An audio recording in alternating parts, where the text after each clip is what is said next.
જ્યારે પણ patient delivery કરાવ્યા પછી ઘરે જાય છે ત્યારે એમના ડોક્ટર દ્વારા એમને સલાહ આપવામાં આવે છે કે ટાંકાઓની સંભાળ કઈ રીતે રાખવી, પણ તેમ છતાં ઘણા બધા પેશન્ટો આની સંભાળ રાખતા નથી અને જેનાથી ટાંકા પાકે છે. તો ચલો આજે આપણે સમજીએ કે એની સંભાળ કઈ રીતે રખાય. તો સૌથી પહેલા તો દિવસમાં 2 થી 3 વાર ગરમ પાણી કરી એમાં સેવલોન નાખી અને 15 મિનિટ માટે બેસવું જોઈએ.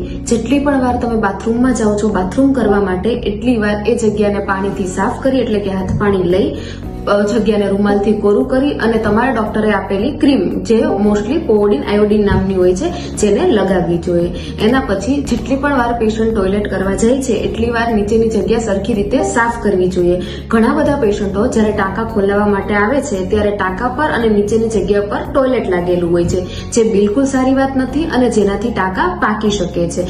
એના પછી પનોઠી વાળીને ના બેસવું જોઈએ, પગ ઉપર પગ ચડાવીને ના બેસવું.